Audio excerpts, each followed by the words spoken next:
Okay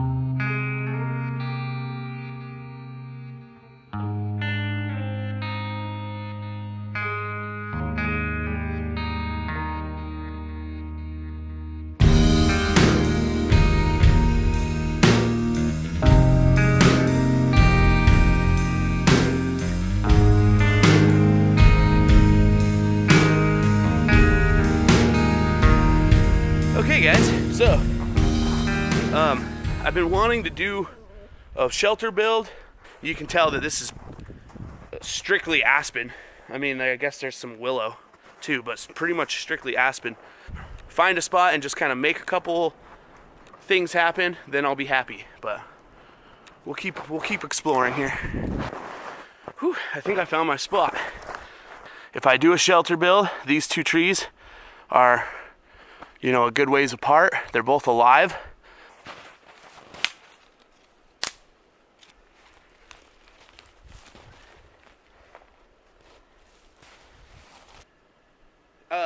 It's a little longer than I would probably want to make it, but there's not really very many spots to choose from. I definitely plan on having a fire today. I want to cook. I have some dehydrated spaghetti that I tried for the first time, dehydrating spaghetti. So I want to try that out like I did in my last video with the chili, to see if it works out good and everything. And I'm just kind of trying to figure out what do I want to accomplish today. I probably want to hang a ridge line to get that set up, and then maybe I'll start working on like the actual bed or bench part of the shelter.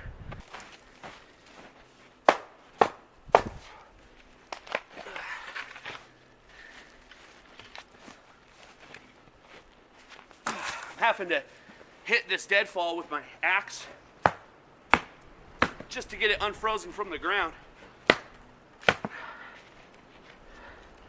so I can lift it up. It's rotten. So the first thing I need to do is my left pole, my left tree has this dead tree fallen on it. I need to get rid of all of that. I also wanted to show real quick, I made this little sheath for my cheapo buck saw, and I just got it held on there with these little paper clippies, and I just made it out of tape and some cardboard. So I take this off, that way it's not poking holes in my seats, in my truck, nipping Jury in the face because it's hanging from the back of my backpack. You can see I have the aggressive wood saw blade on there. I kind of chopped at it with my axe just to see if it was good firewood or if it was rotten. It's already kind of taken out a little bit.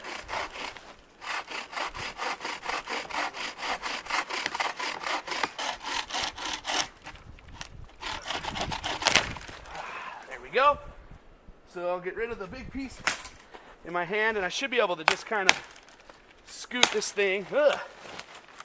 Oh no, see, it's in there a lot more on the ground side as well. So I think I found what I'm looking for. There's actually a really old road that I recognize right down in here. But anyway, I'm gonna get my buck saw and we're gonna go for a walk. Makes me so happy being up here, man. Like, it's so quiet.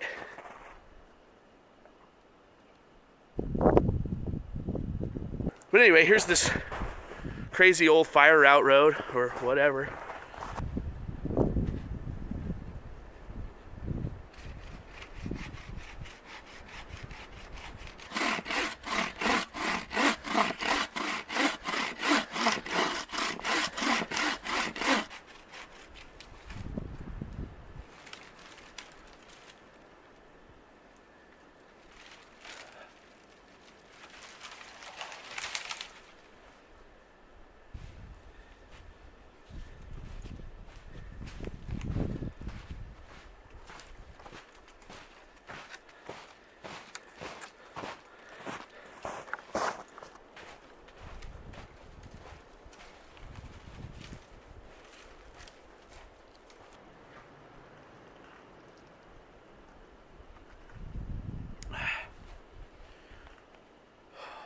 One thing that sucks about aspen trees is that they start out you know, at a certain thickness at the bottom, and then they taper up and they're thinner at the top. So as far apart as my two side trees are, I need a really long aspen, but I don't want a really thick piece. So this piece is, it will probably work, but it'll be really thick on this side, and by the time I get it stretched over here, that part of the tree is going to be only this big around. So I'm going to have to see if that piece that I collected is going to work. And if it won't work, I'll use it for firewood. So it was dead anyway. The one thing I want to do before I hang it up is to clean all of these little chunks off of here. I brought twine as well. This is relatively strong stuff, but for the ridgepole, since it's kind of high priority for strength, I'm going to actually use some paracord for it. I have my Canadian jam.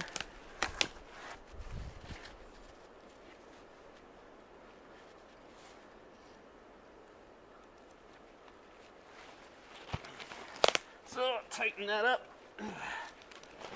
and kind of just leave it sitting there for a second. I want to go right there. So we take the paracord. Now that is just barely enough for the tree. I would not have cut it like that if I had a choice, but the piece was so narrow that I really didn't have a choice. This is just kind of a first trial run type of deal. So next thing for me is fire, so I can get cooking.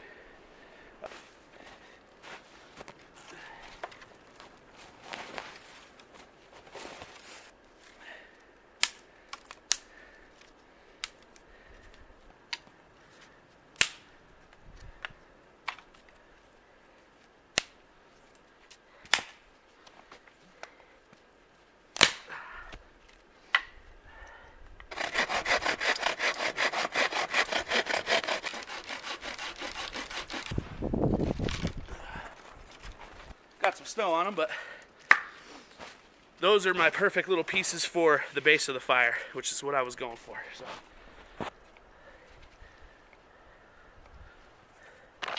something I've never tried before. Got some cotton balls with Vaseline, and I see Corbin do this on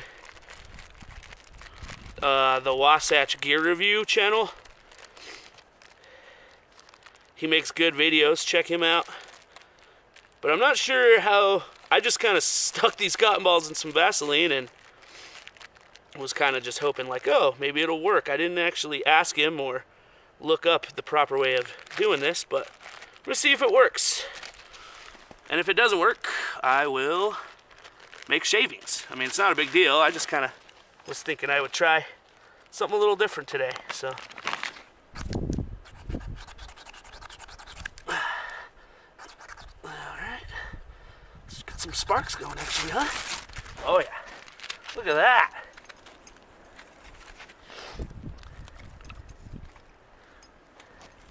I kind of mixed my bigger stuff with my littler stuff on accident, but that's gonna go.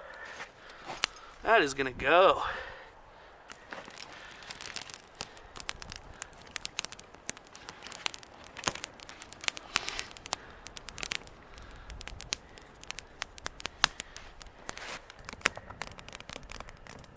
Woo, hot.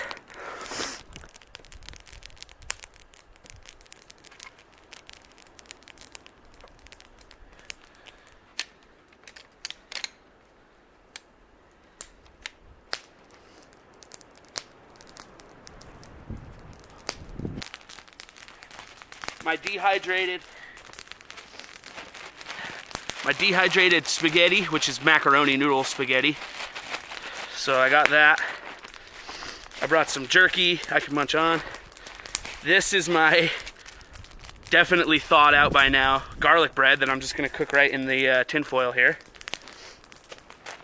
And then, what else does he have in here? Saddle Bronc Brown Ale. This is Blacktooth Brewery out of Wyoming. Where? Somewhere, Wyoming. Sheridan, I think. I don't know. I'll read it later. But so here's the local watering hole. We got Jury's water. I'm gonna go ahead and put my beers in the old watering hole area, the old cooler.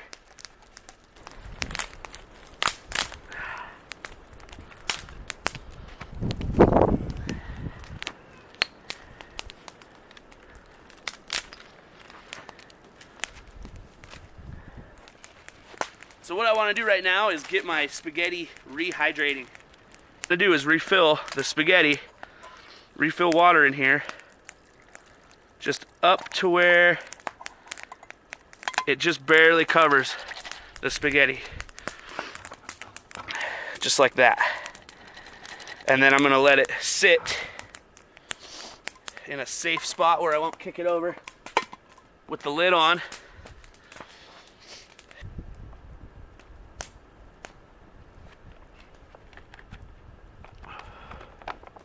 Okay,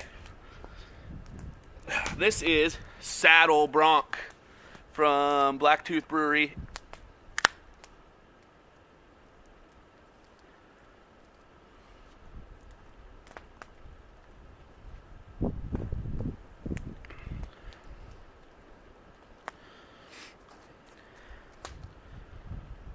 Well, that's good, man. I'm not that big of a fan of malty brown ambers and reds, but that's actually really good.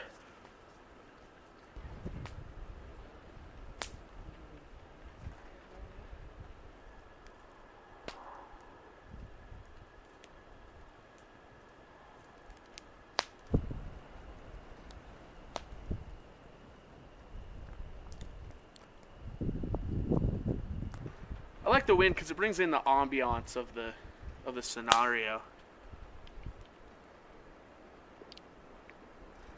Oh, jury scenario, isn't that right?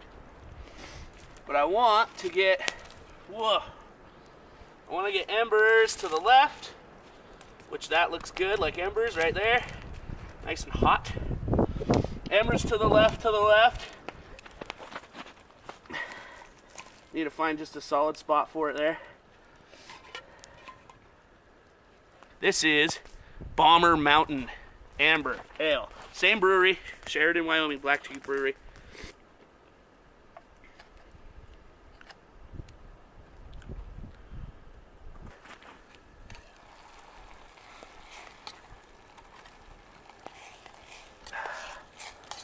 So it's boiling.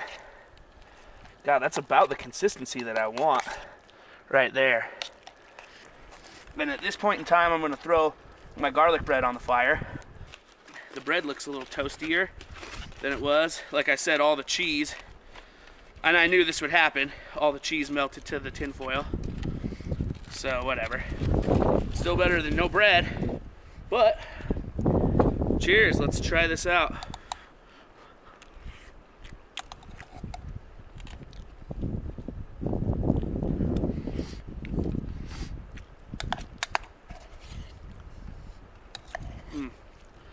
It could definitely be saucier. I should have added more water to it.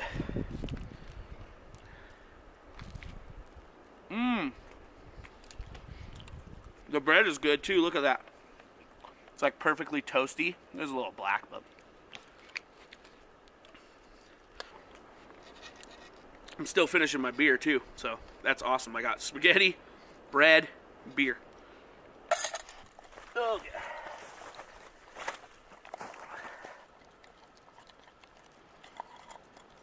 And that was to make some hot cocoa. So I don't want this fire to go all the way out. I'm going to burn the rest of the wood that I've collected. And for backpacking, we bought these stainless steel bottles. When you go online to order a stainless steel water bottle, almost all of them now have insulation. The insulation is awesome to keep cold things cold and hot things hot. And it's really useful to have one of those stainless steel bottles. But if you plan on cooking on an open fire or cooking with the bottle at all, it cannot be insulated. I've read stories about them exploding. I've read stories about the insulation just melting, but then like somehow cracking and getting on the inside of the bottle. The lid's always going to have some kind of rubber seal or, you know, O-ring, grommet, whatever inside of it. So make sure you're only cooking with a non-insulated stainless steel bottle and that it doesn't have the lid on it.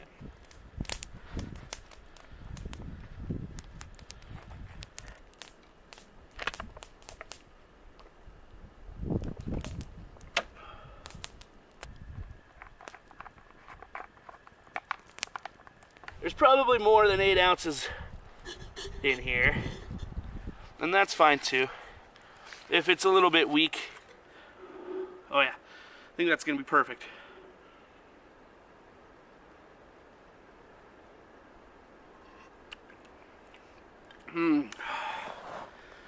Hot cocoa. But anyway, I appreciate you watching. I'll be back here more to finish. I know I only got a ridgepole set up. Ooh, big deal. But, you know, the time flies when you're out here, so I got lots of time to come up here and do this over and over, and I'm just going to slowly work on this build, and then eventually do a night up here at least, if not a couple nights up here. So, anyway, Haggard Wilderness. Peace out, y'all.